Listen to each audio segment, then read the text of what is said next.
Algunas escenas en este programa han sido recreadas. La guerra es un rompecabezas entre la vida y la muerte, hecho pedazos alrededor del mundo. Esta es una historia escrita con la sangre de jóvenes que defendieron un país, una causa y un ideal. Algunos vivieron para regresar con vida a casa y otros no. Simplemente desaparecieron. En una fresca mañana de otoño en el norte del estado de Nueva York, la tierra fue el escenario de las víctimas de una salvaje guerra que se libró hace muchos años. Al otro lado del mundo, la densa selva guarda los secretos de los soldados desaparecidos, pero no olvidados. Actualmente, una nueva generación de detectives forenses descifran sus terribles horas finales de una manera nunca antes hecha. Cómo vivieron y murieron estas personas está escrito en sus huesos. Después de muchos años de silencio, comienzan a contarles historias a estos forenses.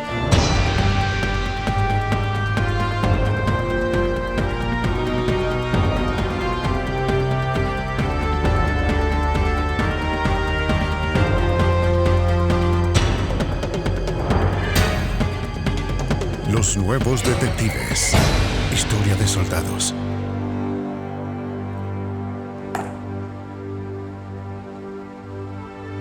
Como decían los antiguos, la guerra no ha terminado hasta que el último soldado muerto no sea enterrado. Aunque los soldados desconocidos que yacen aquí están de hecho enterrados, nunca se notificó a ninguna familia. No apareció ningún ser querido junto a la tumba. ¿Quiénes eran estas personas? El dolor y el miedo que sufrieron. ¿Cómo murieron? Todos estos misterios están sellados de por vida bajo las fuertes lápidas de mármol. Aquí descansa en honrosa gloria un soldado americano. Hoy, gracias a la ciencia moderna, nadie en los Estados Unidos necesita convertirse en un desconocido. Durante la Operación Tormenta del Desierto en 1990, por primera vez en la historia, se reconoció la identidad de 2 militares mediante la extracción de ADN de sus restos hechos pedazos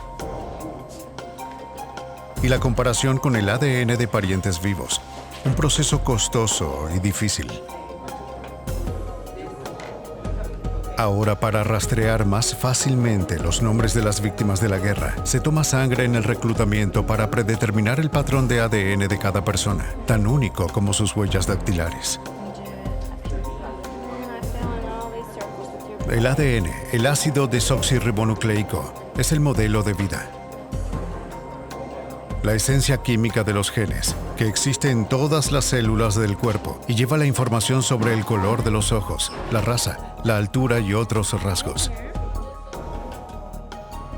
Hoy en día, la tecnología para descifrar el ADN es tan precisa que los reclutas se van a la guerra con una etiqueta de identificación genética registrada en los archivos del gobierno. Cientos de muestras al año llegan al Instituto de Patología de las Fuerzas Armadas en las afueras de Washington, D.C. Buenos días, señor. Hola, ¿qué tal? Bien. Por favor, firme. El laboratorio, el cual es el más grande de su tipo en el mundo, procesa y almacena el material genético. Una computadora verifica el nombre y el número de seguro social e imprime etiquetas para cada paquete. Mantenidos bajo estrictas medidas de seguridad, los datos solo pueden ser divulgados por orden judicial. Más de 1 millón de muestras ya están congeladas. Cada una representa un ser humano. El subdirector del programa es James Kanick. Para aquellos que han visitado el cementerio de Arlington o cualquier otro cementerio militar, probablemente una de las cosas más conmovedoras es ver una tumba que no posea nombre. Solo la inscripción que dice: "En la gloria está un miembro de servicio americano conocido solo por Dios". Confiemos que en nuestra pequeña operación que realizamos aquí podamos evitar que esto vuelva a suceder. La primera gran guerra en la que los estadounidenses lucharon y murieron fue más de una década antes de la Guerra de la Independencia. La tranquila región, conocida ahora como Lake George, Nueva York, fue escenario de algunos de los enfrentamientos más sangrientos de la historia. En 1754, Francia e Inglaterra se enfrentaron en una poderosa batalla por el control de América del Norte. La brutal guerra entre Francia e India duró 9 años y se extendió a todos los países donde Gran Bretaña y Francia tenían intereses territoriales. Se ha llamado la Guerra Franco-India. En 1763, con los franceses completamente derrotados, los ingleses gobernaron la mayor parte de Norteamérica, incluyendo las 13 colonias. Un puesto estratégico británico durante la guerra fue el Fuerte William Henry. En la década de 1950, el sitio se desarrolló como una atracción turística. Las excavaciones del antiguo fuerte guiaron a los arquitectos durante la reconstrucción. Mientras cavaban, los científicos tropezaron con un cementerio intacto. Hoy, un equipo de antropólogos y voluntarios comienza a reconstruir la historia de cómo vivieron y murieron estos soldados. Lo que desenterraron es una de las historias más espantosas de los anales de la guerra. La antropóloga forense Maria Leston comenzó a trabajar con los entierros de Fort William Henry en 1993. Su colega Brenda Baker ha trabajado con ella desde el comienzo del proyecto. Leston y Baker saben por los patrones de la tierra que están seguros de encontrar sepulturas aquí. Este es el contorno de uno de los fosos rectangulares. Se extiende desde esa esquina hasta la cabeza. Estaría justo aquí. Se nota que es una fosa séptica porque el suelo ha sido afectado por la excavación de este hoyo, que fue arrojado de nuevo, y tenemos esta coloración moteada que contrasta muy fuerte con la arena no alterada de esta área. En el transcurso de 10 días, el montaje es moderado por la paciencia y la precisión, para la que cada antropólogo está entrenado. A medida que retiran cuidadosamente la tierra dentro de las tumbas, la parte superior de un cráneo finalmente emerge. Creo que esta es realmente una de las partes más emocionantes de esto, porque es la primera vez que se ve a esta persona desde que fue enterrada. Y te haces una idea de cómo era y quién era a medida que descubres su rostro. Poco a poco, el alcance del hallazgo se hace evidente. Sorprendentemente, el esqueleto parece intacto. Cuando descubrimos por primera vez algo nuevo, hallamos un poco de información específica que no teníamos antes. Es emocionante tener otra pieza de la imagen y saber que estamos completando poco a poco el rompecabezas con cada uno de estos descubrimientos. A menudo me pregunto qué sucedió con sus familiares. ¿Se enteraron los familiares de que estos hombres habían fallecido y la causa de ello? ¿Dejaron hijos? Muchos de ellos probablemente tenían un hogar y esposa en algún otro lugar. Son todos muy jóvenes. La mayoría de ellos están en el rango de la adolescencia y principios de la adultez. Algunos son un poco mayores, pero relativamente no sobre los 23 años.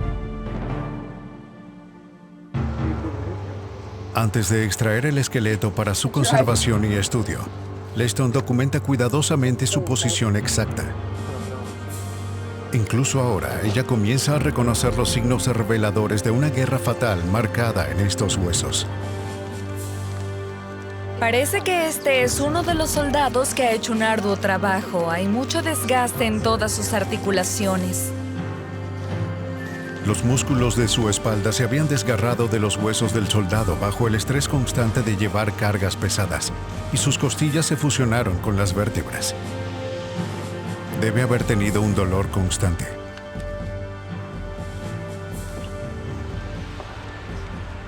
Si se deja expuesto a los elementos, los huesos se deterioran con el tiempo. Trabajando hasta muy tarde, el equipo retira y etiqueta cada fragmento de hueso para llevarlo al laboratorio. Sospecho de esta rotura en la parte posterior del cráneo. Se parece a algo que pudo haber sucedido mientras el soldado estaba aún con vida.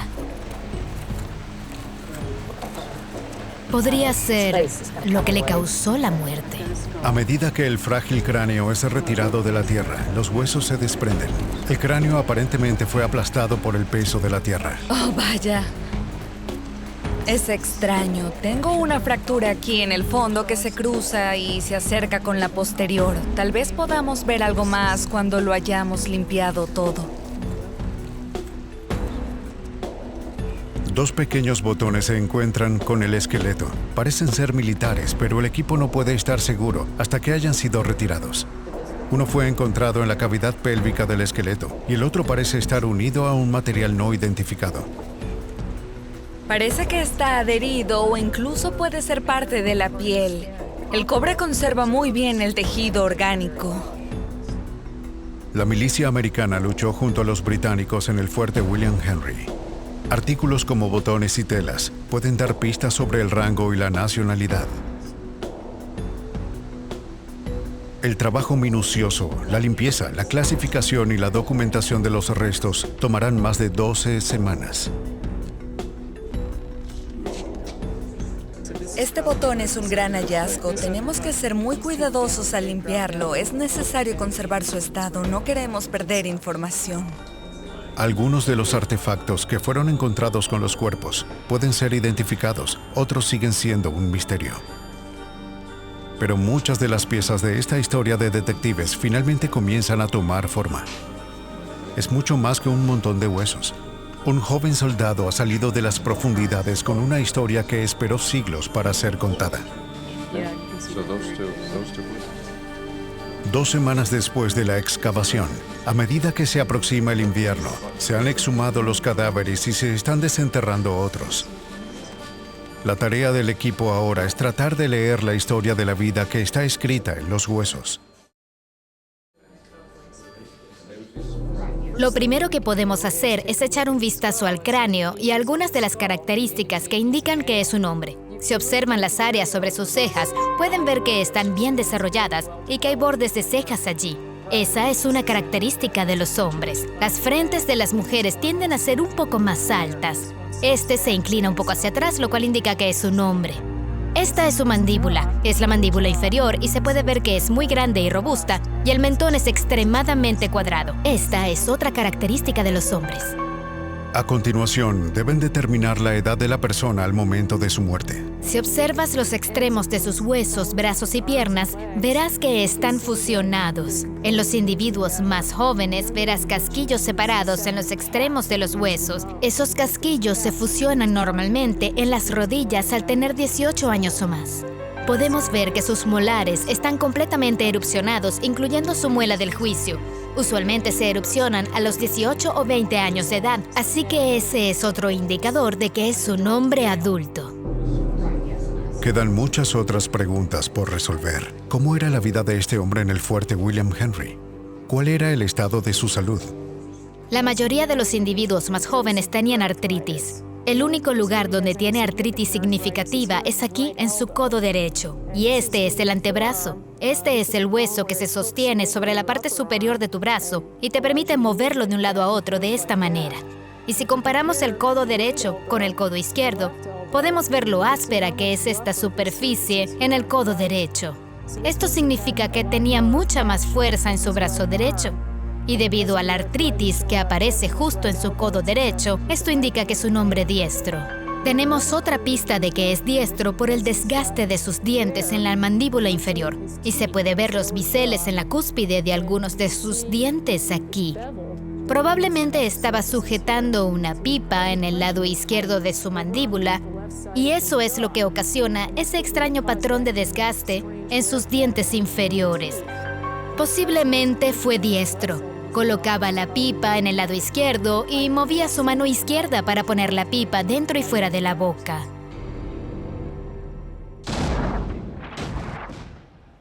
La guerra entre los franceses y los británicos fue violenta y larga. Sin embargo, el enemigo más constante de los soldados no eran las balas, sino las enfermedades. La viruela, la influenza y la tuberculosis proliferaron. Este grupo de esqueletos es el más enfermizo. Está en peor estado que cualquier otra cosa con la que haya trabajado. He examinado a personas de unos 3.000 años de antigüedad y también a poblaciones más modernas. Y sin embargo, este es el grupo más enfermo, el que tiene más lesiones. Presentan más patologías que cualquier otra cosa.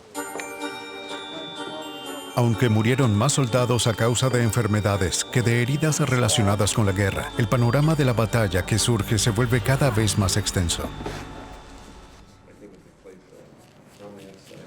Se puede apreciar que este hueso recibió un disparo. Hay una depresión en esta área que causó que el hueso se aplastara aquí y otro en la parte superior del hueso. En realidad, se puede ver la depresión redondeada de la bala de mosquete. Muchos de los soldados que encontramos murieron por golpes en la cabeza. Aquí algo golpeó al soldado y perforó el hueso, forzando fragmentos dentro del cráneo y también fracturándolo aquí, hacia la dirección de su ojo y también corriendo hacia atrás, hacia la parte posterior del cráneo. Diarios revelan que cuando los franceses atacaron el fuerte William Henry, los británicos simplemente se rindieron, muy enfermos de viruela como para defenderse. Luego, sin previo aviso, un grupo de indios aliados de los franceses atacaron y asesinaron a los enfermos y heridos. El evento fue clave en la historia, el último de los mohicanos, que durante mucho tiempo se pensó que era un relato exagerado. En todo caso, resulta que fue un eufemismo. Al estudiar estos esqueletos, hemos encontrado evidencia extensa de esta masacre que documenta que se cometieron atrocidades. Sabemos que hubo mutilaciones y masacres en ambos lados. Como parte de esta guerra, todos participaron en ella. Este soldado fue decapitado y tenemos el relato de un sacerdote francés que vio el comienzo de la masacre describiendo a uno de los aliados nativos de los franceses saliendo de las casamatas, que eran las bóvedas resistentes para instalar una o más piezas de artillería, y llevando la cabeza de su víctima, enterrado bajo el suelo de las casamatas, donde había una fosa común de víctimas de masacres, y este individuo fue decapitado. En el hueso del cuello que tenemos aquí hay un número de cortes a través del hueso y uno al final de la parte superior, así que estamos muy seguros de que este fue el individuo que sufrió la decapitación que el sacerdote vio. Los huesos encontrados dentro del fuerte cuentan la historia del ataque rápido y feroz. Como parte de la masacre, parte del cuadro que hemos podido reconstruir es que hubo mutilaciones en el cuerpo y esto incluye mutilaciones genitales. Había cortes en la parte delantera de la pelvis en el área de los genitales. Además, creemos que algunos de los individuos les han extraído sus órganos. Y hay cortes que atraviesan toda la región del estómago hasta la columna vertebral detrás del abdomen. Y aquí tenemos varias fisuras de cortes y huesos dañados de ese incidente. Hoy en día, la ciencia forense revela mucho acerca de las dificultades con las que vivieron estos jóvenes, los horrores que sufrieron y las formas salvajes en que murieron muchos de ellos. Pueden crear una imagen de un soldado mayor de 18 años y diestro. Un hombre que fumaba en pipa y que probablemente la tenía en la mano izquierda.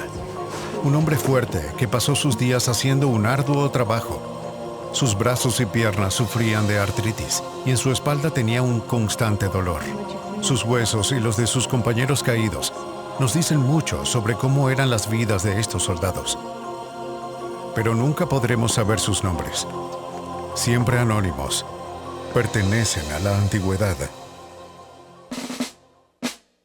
En 1861, las pasiones profundas de la esclavitud impulsaron a la joven nación estadounidense a una violenta guerra civil.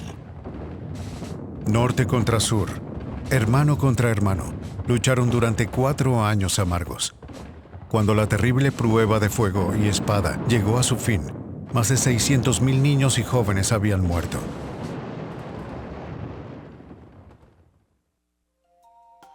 El Museo Nacional de Salud y Medicina en Washington, D.C., fue establecido en 1862 para mantener registros y dar seguimiento a los heridos.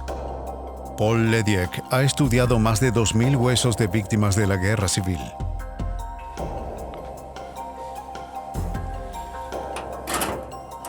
Aunque el hueso puede parecer sólido como una roca, en realidad cambia a lo largo de la vida, incluso en el transcurso de unos pocos días, en respuesta al ejercicio, el desgaste y la enfermedad. El hueso es como cualquier otro órgano del cuerpo, está constantemente reabasteciendo sus células y cambiando las células dentro de ella.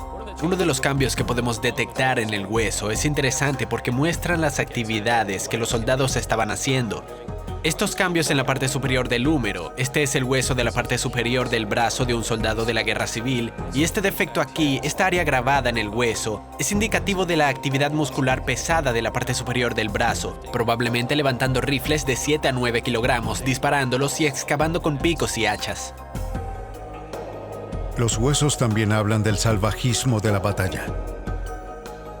Aunque el alambre se añadió más tarde, este trozo de bala se alojó en la pierna de este hombre durante unos 2 meses antes de que muriera. Estas 3 secciones craneales muestran muy bien cómo responde el hueso después de un traumatismo. Esta es una sección del cráneo y una herida de entrada que va a la parte interna del cráneo, y si miramos alrededor del margen de la fractura, no hay crecimiento óseo y sabemos que este hombre murió como resultado de esta lesión. Este hombre vivió alrededor de 1 mes con esta lesión craneal. Se puede ver que hay una decoloración alrededor de las esquinas del margen de la fractura. Si se observa la parte interior del cráneo, también se produce una deposición de hueso nuevo llamada reacción perióstica. Puedes ver algo de la apariencia gris aquí. Este es un hueso nuevo que se coloca durante el proceso de curación o infección. Y si avanzamos un poco más en el tiempo y sufrimos una lesión similar en el cráneo, este hombre vivió durante 10 años con esta lesión, una lesión por fractura de bala. Se puede notar que hubo una buena recuperación alrededor del sitio. Los cambios en los huesos muestran los efectos de uno de los enemigos más mortales del soldado, la infección. Este es el hueso de la parte superior de la pierna del soldado Julius Fabray, que fue herido en la batalla de Deep Bottom de Virginia el 16 de agosto de 1864. Le dispararon justo encima del área de la rodilla, y aquí hicieron una amputación justo encima de la rodilla. Sobrevivió durante 6 años con el fémur infectado. Puedes ver el cambio que se ha producido en el hueso. Les mostraré un fémur normal para que podamos comparar y ver la cantidad de infección que se localizó en este hueso. Más tarde, Fabray requirió una cirugía más extensa a medida que la infección se extendía hacia su cadera. Con fines para archivar, el museo fotografiaba constantemente a los mutilados junto a sus miembros amputados. La primera enciclopedia médica extensa sobre bajas militares fue posible gracias a estos sobrevivientes de la guerra civil. Pero se necesitaría otra gran guerra antes que los científicos pudieran empezar a poner nombres a los soldados que habían muerto. El 7 de diciembre de 1941, a la luz del amanecer, los bombarderos japoneses aparecen de la nada.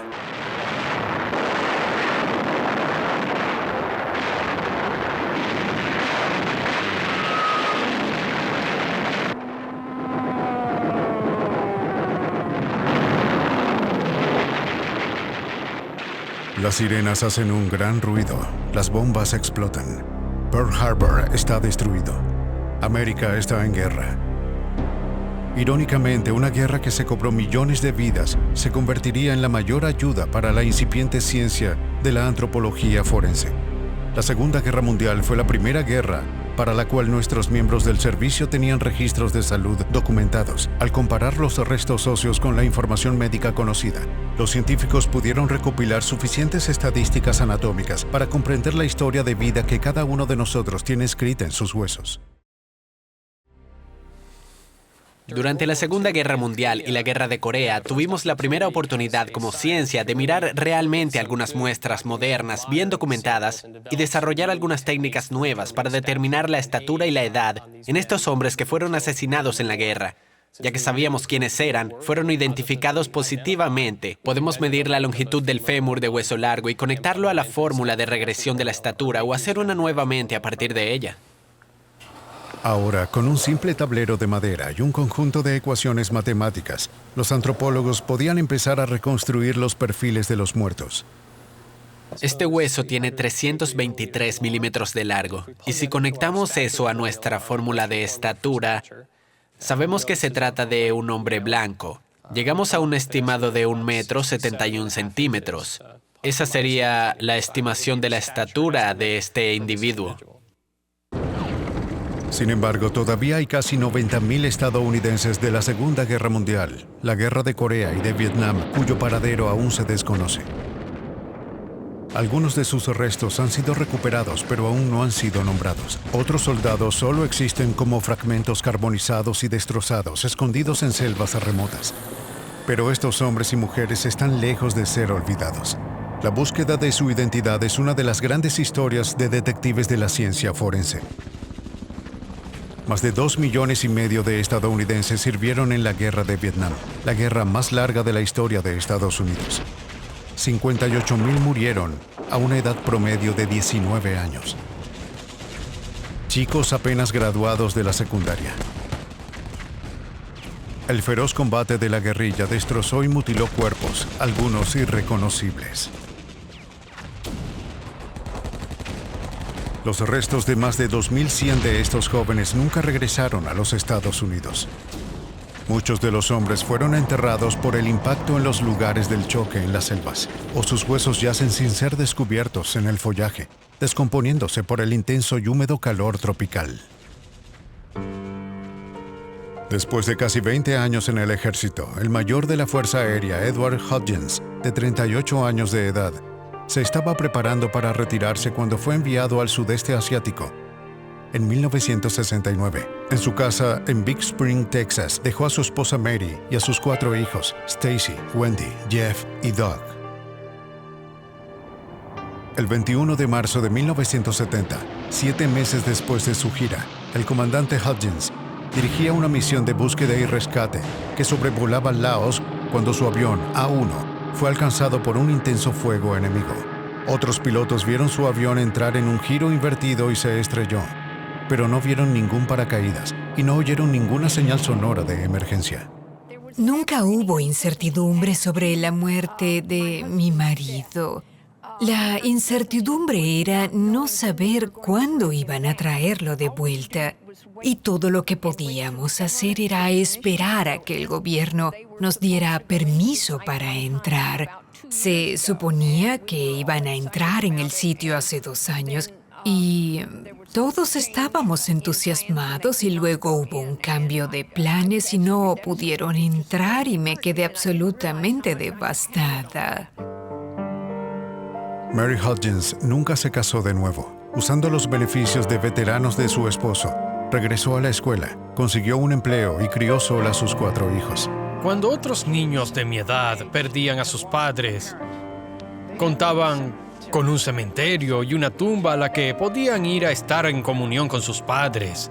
Nosotros no tuvimos eso.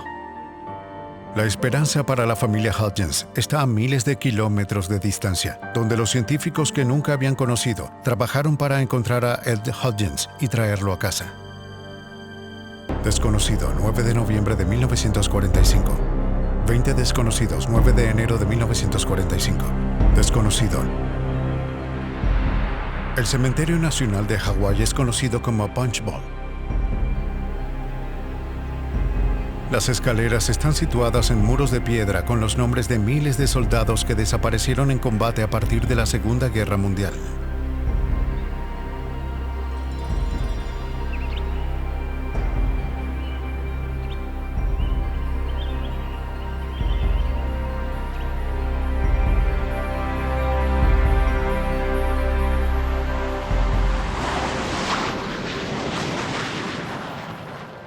Cerca de allí, en la base de la Fuerza Aérea de Hickam, el Laboratorio Central de Identificación del Ejército de los Estados Unidos en Hawái, CILHI, es una de las instituciones líderes mundiales en ciencia forense.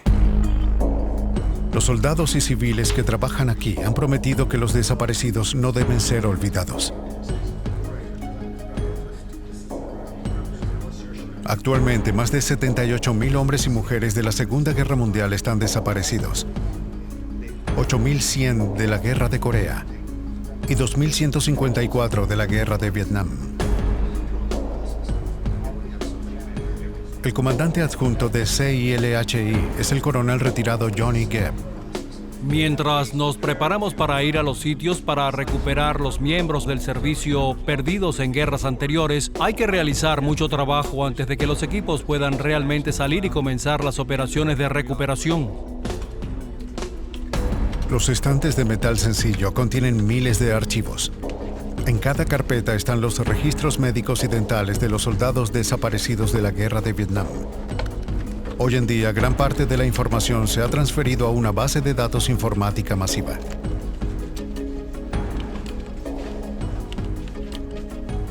La verdadera investigación se realiza en esta sala y así preparar a nuestros equipos para salir a hacer las excavaciones. También se proporciona la información al personal científico para hacer las identificaciones individuales. Antes de que CILHI envíe un equipo de excavación al campo, estudian los informes de la sección de datos de bajas para cada soldado desaparecido. Luego investigan cualquier información obtenida de fuentes externas.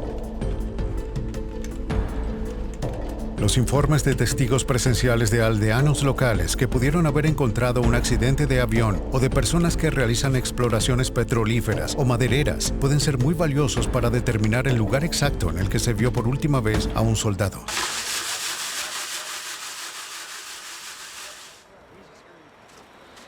Los equipos de recuperación de CILHI se entrenan en Hawái antes de que las excavaciones comiencen en el extranjero. Un sitio de demostración simula un accidente de avión de la serie A6 con detalles meticulosos. Aquí tenemos un montón de banderas de alfileres de diferentes colores: amarillo que designa los restos del impacto, rojo designa ordenanza o bombas sin estallar, y el azul está designado a cualquier cosa material de soporte vital que el piloto llevaba puesta en el momento del incidente. Un área de 12 por 16 metros se distribuye en unidades de 4 por 4 metros para que el equipo pueda documentar dónde se encuentra cada artefacto.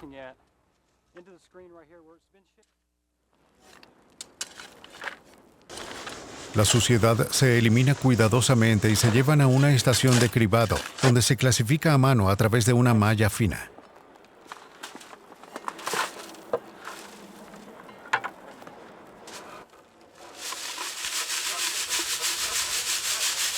El fragmento más pequeño puede hacer la diferencia para encontrar el nombre de un soldado. El equipo está buscando cualquier cosa que pueda ser identificada, ya sea por la aeronave o por el personal, huesos, etiqueta de identificación o piezas de un sistema de soporte vital.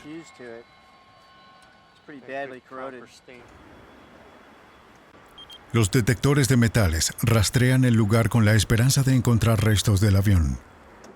En el campo, los detectores son de vital importancia, ya que también ayudan a localizar cualquier munición viva que aún esté en el sitio. Principalmente coral, solo esta banda de rojo. El radar de penetración en el suelo envía ondas de radio a la Tierra que se reflejan en los objetos enterrados. Perturbación cerca de la superficie. El perfil ha sido alterado recientemente. Bien, tenemos un objeto metálico. Diferentes tipos de materiales crean bandas de colores que ayudan al equipo a evaluar la probabilidad de un entierro. El primer uso dramático es que cuando vamos al sudeste de Asia y tenemos estos testigos de incidentes que ocurrieron en los 60, estas personas son más propensas a ser longevas y lo que hacen y nos dicen es que sí, lo enterré al estadounidense y lo enterré en algún lugar de por aquí, pero ha cambiado. Y luego podrían señalar un área del tamaño de un campo de fútbol, ya sabes. Bueno, tal vez el cuerpo esté allí, tal vez no, pero puedo eliminar vastas áreas en cuestión de minutos. Después de semanas y meses de entrenamiento, los hombres y la tecnología son puestos a prueba en una tierra que fue una vez prohibida. Las selvas de Vietnam que se cobraron sus víctimas hace más de 2 décadas.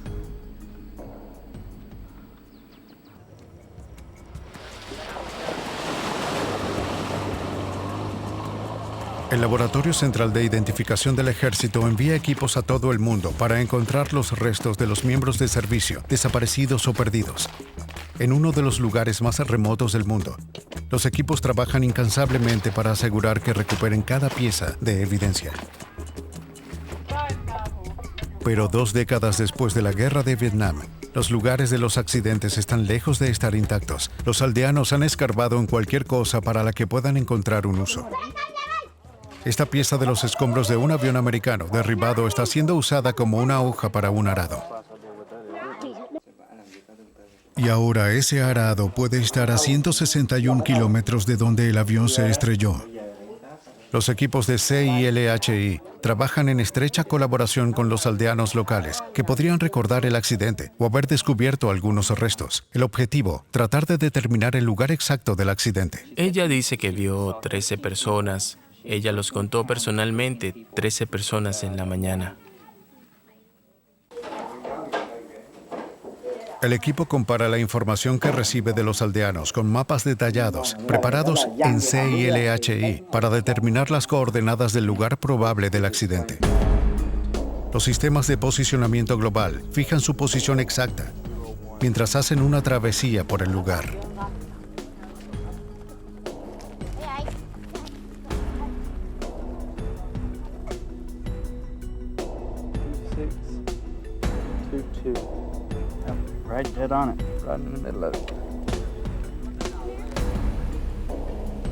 Una vez establecida la excavación, se comienza a trabajar para encontrar y despejar el área de cualquier munición. El trabajo requiere paciencia y precisión y puede ser extremadamente peligroso. Detente. Oye, tienes que ver esto. Bien. ¿Encontraste algo? Eso creo, tal vez nos pueda servir. Hay proyectiles de 40 milímetros en este sitio de impacto del C-130. Una vez localizados, deben ser cuidadosamente retirados y transportados a una distancia segura, donde serán desechados posteriormente.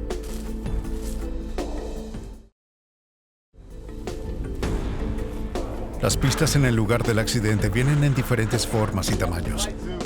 Cuando un avión se estrella, los artefactos y restos llevan las inconfundibles cicatrices del impacto de 966 kilómetros por hora. Las armas grandes son enterradas por la fuerza del choque. El avión está literalmente destrozado. Los pedazos del fuselaje están dispersos en todas las direcciones. Esto es importante. Es un soporte de montaje de micrófono de un casco de piloto.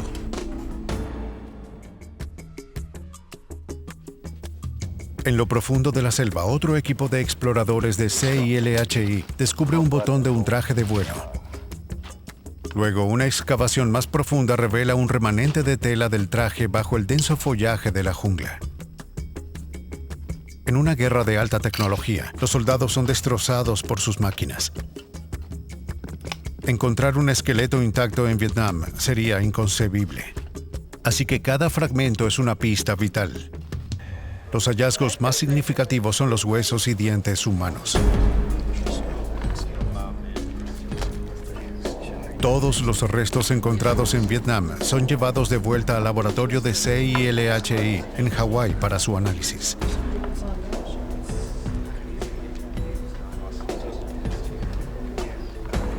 A veces todos los científicos forenses tienen que trabajar con fragmentos. A partir de ellos, deben determinar si son humanos y, en caso afirmativo, la edad, raza, altura, peso y, en última instancia, su nombre.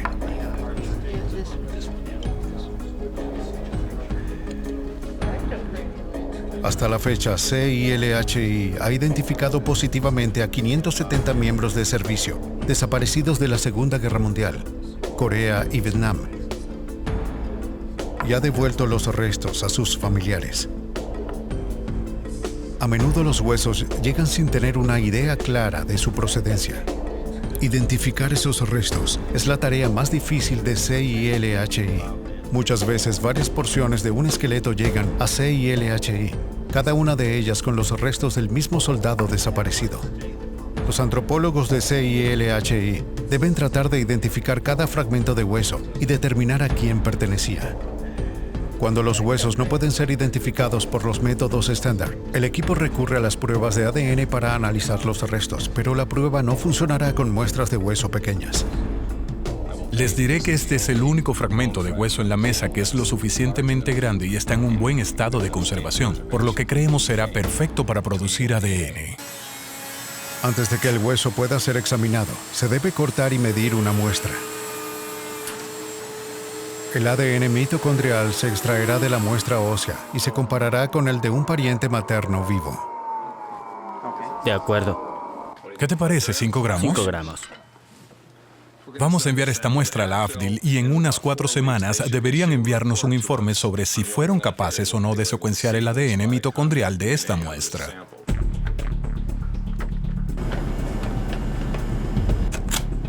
Antes de comenzar cualquier trabajo en el laboratorio de identificación de ADN de las Fuerzas Armadas fuera de Washington, D.C., la muestra ósea debe ser catalogada y fotografiada. En el laboratorio, antes de que el proceso de extracción de su ADN comience, se limpia la superficie exterior de la muestra ósea para eliminar cualquier contaminante. Luego se lava un fragmento de 2 gramos, se seca y se pulveriza en una licuadora. El polvo es sometido a una reacción química que destruye las células y libera el ADN en una solución líquida. Esto se incuba durante la noche con una enzima que rompe las proteínas dentro de las células, dejando el ADN depurado. Mitch Holland es el jefe de servicio y jefe de sistemas genéticos.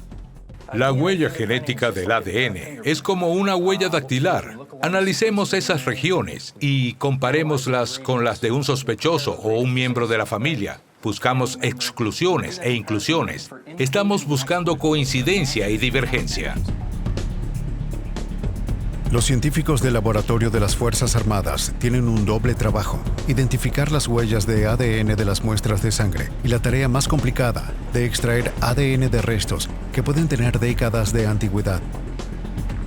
Para comparar la huella genética de ADN de un soldado desaparecido, los científicos deben compararla con una muestra de sangre que ha sido enviada al instituto por un pariente materno. El proceso de extracción de ADN de restos óseos antiguos es un avance tan significativo en la ciencia biológica que en 1993 uno de sus creadores, el Dr. Kary Mullis, obtuvo el Premio Nobel.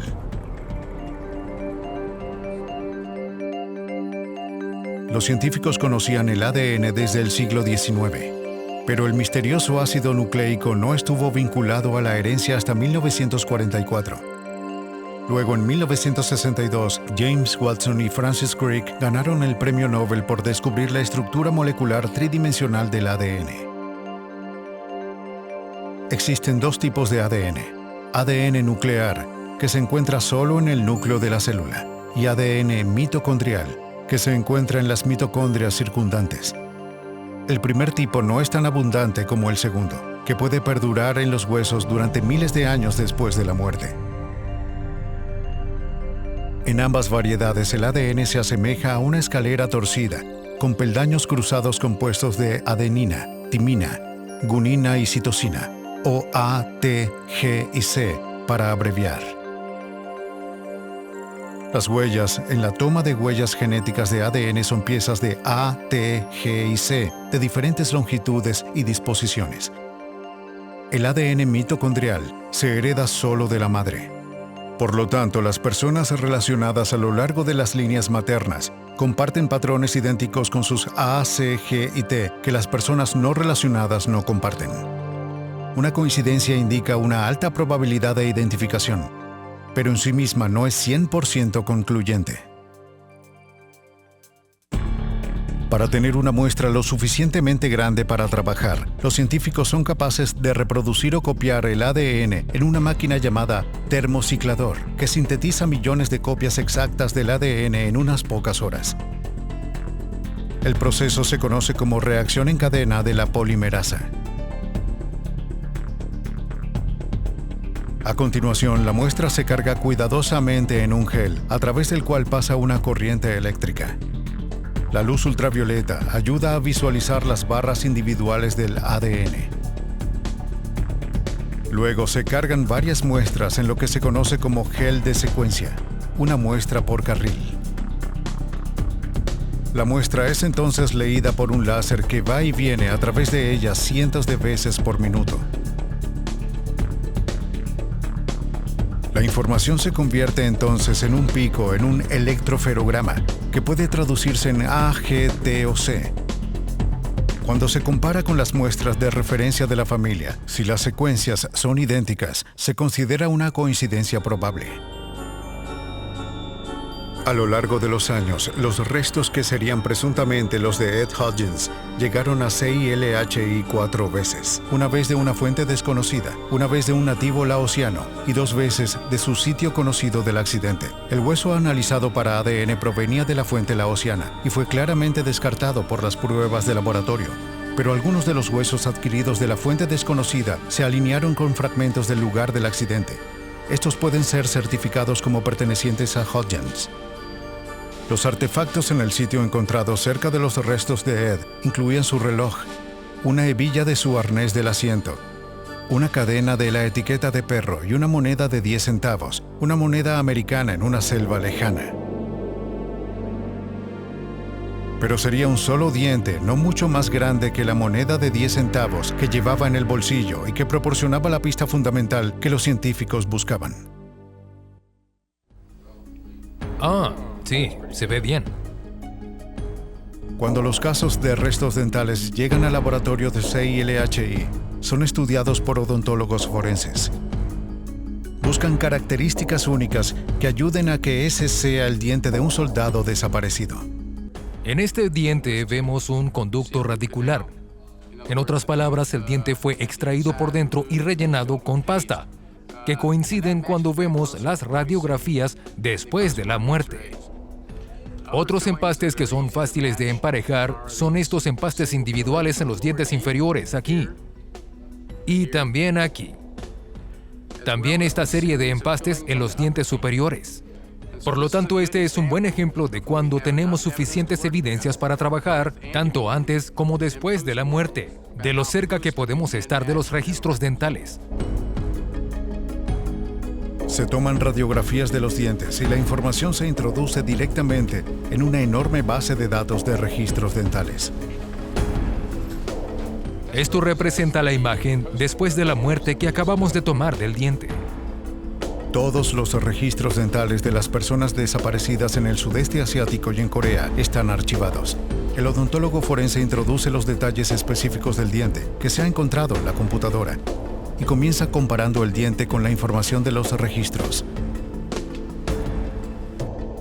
Este paciente tenía empastes en un par de dientes en la parte superior del lado derecho. La computadora verifica las características de este diente en comparación con los miles de registros en su memoria. Cada vez que elimina un registro, se acerca más a la búsqueda de una coincidencia. El odontólogo forense ingresa más información y la computadora elimina todos los registros excepto 4. Este diente podría pertenecer a uno de los 4 hombres desaparecidos. Queda una información más. Este molar tenía un pequeño relleno en el cuadrante inferior derecho. Cuando esta información elimina todos los registros menos 1, el equipo ha encontrado una coincidencia. ¿Puede llevar esto a datos de víctimas y decirles que tenemos un buen resultado en CADME? También quisiera ver la grabación.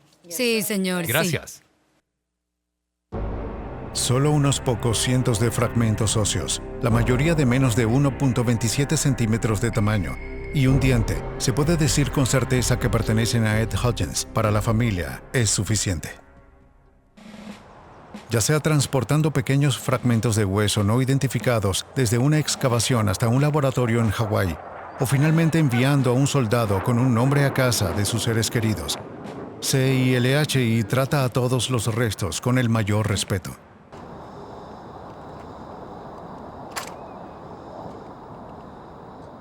¿En marcha? ¡Ahora!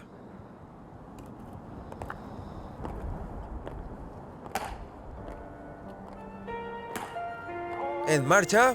En el Cementerio Nacional de Arlington, el ritual se repite cada hora, los 365 días del año. Héroes caídos para siempre honrados, pero para siempre anónimos. Pero un héroe una vez entre los desaparecidos, finalmente ha sido encontrado. Llega al descanso eterno con un nombre, honores militares completos y un corazón púrpura.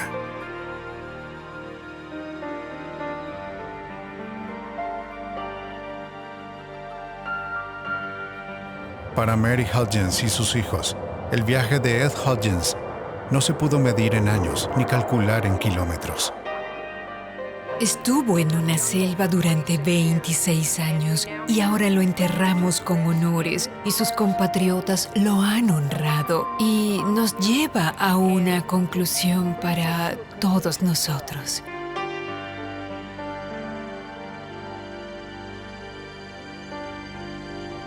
«26 años después de que el avión de Ed Hudgens se estrellara en las selvas del sudeste asiático, sus hijos depositaron una corona en la tumba de los desconocidos.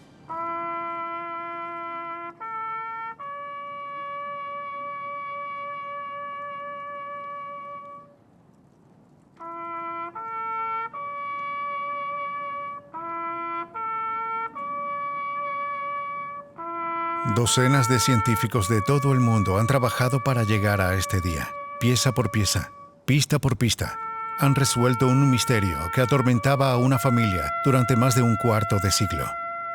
El último capítulo de la historia de este soldado ha sido escrito.